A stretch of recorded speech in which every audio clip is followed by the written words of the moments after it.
Irashaimase! Hello and welcome to Fataris' Kitchen. I'm your host, Chef Fataris.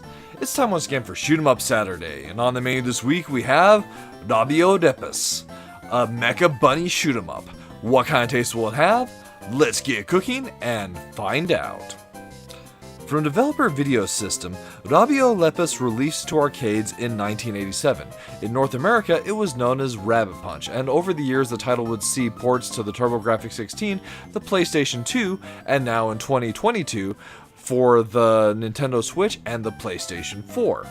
So you might be familiar with Video Systems from their more popular franchise, Aero Fighters or Sonic Wings.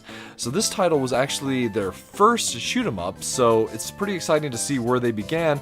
And as far as shoot 'em ups are concerned, this one is a really enjoyable horizontal scrolling shoot 'em up if it doesn't necessarily have the replayability of the Aero Fighters franchise. That said, I do feel it's worth checking this one out. So, starting the game, when you put credits into it, you can see you have the choice to play 1 or 2 player. So, definitely we're going to be showing this game off 2 player today.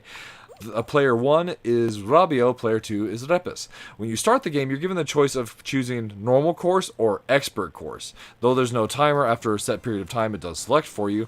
Here's our bit of story.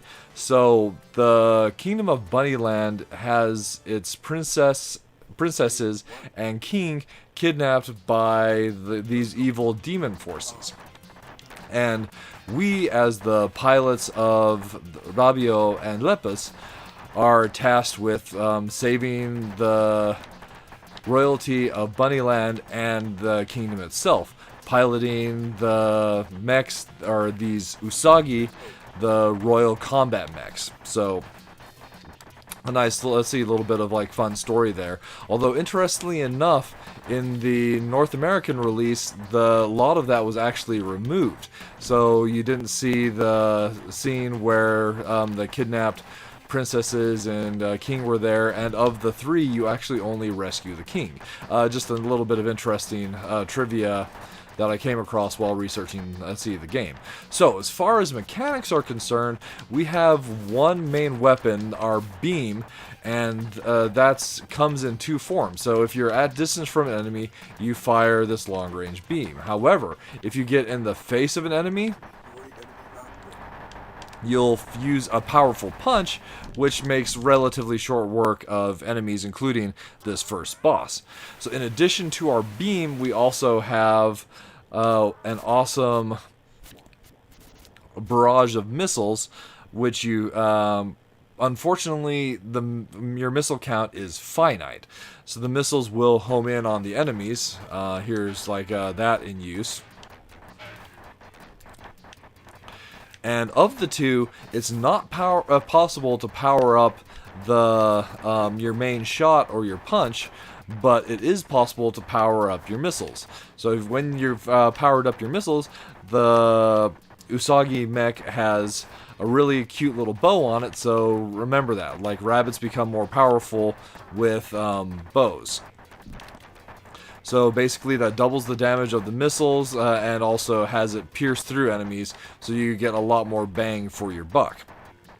The game doesn't employ, one-hit kill system. Instead, we have life bars there at the bottom, and if we take damage, we can replenish our life by collecting the carrots, which will sometimes spawn like this one right here. The other items that are in like those carrot cans are, of course, more missiles, which I feel don't come up frequently enough. Of course, the missile power-up, and lastly, there's also sake that acts as bonus points. So at the end of the stage, there's this neat little carrot falling section there, which reminds me a lot of the bonus section from the series Cotton. Although, admittedly, Rabio Lepus does actually predate the Cotton franchise, so maybe they got the idea from that. And while we're talking on other things that this title predates that it reminds me of, the design of our main characters actually reminds me quite a bit of Robot Robert from the Jumping Flash series. So, when playing two-player, there are actually a couple oddities to note. It is possible to push the other player around, or rather block the other player, and if one player dies, the screen stops, like making the other player wait for the first player that went down to ultimately pick back up. Oh, there's one more power-up that I neglected to mention. This Tanuki here. It's actually really awesome. When a player gets the Tanuki, they basically go all hyper. They're invulnerable when they move super fast and can deal like massive contact damage to enemies. Basically kind of like Star from the Mario franchise or something like that. And then there's one also neat, if kind of like pointless movement mechanic. So this is a rabbit mech. So if you're on the ground and you're pressing down, then you like press back up. The timing can be a little bit tricky depending on the kind of controller you're using. You'll spring back up.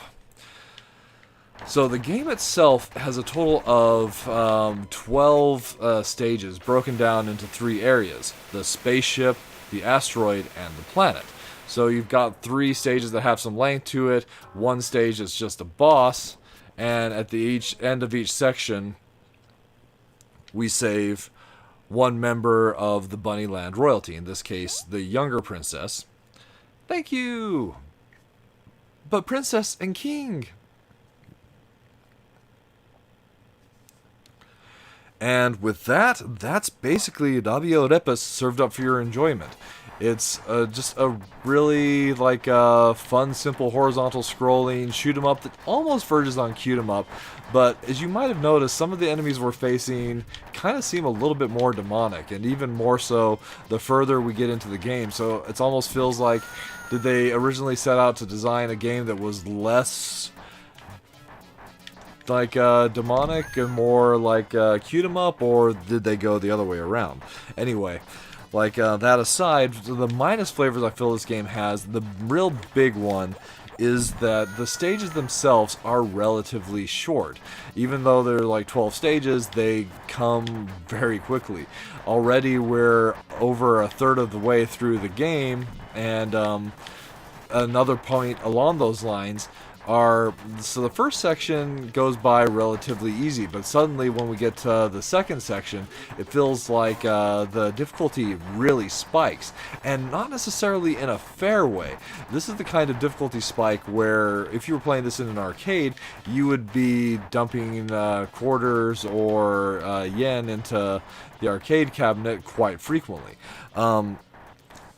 And along those lines, the home port for the TurboGrafx 16 doesn't really change that either, as that actually increased the difficulty by making the stages longer, and instead of continuing where you die, you're set back to a checkpoint. So that version is actually more difficult than the original arcade version.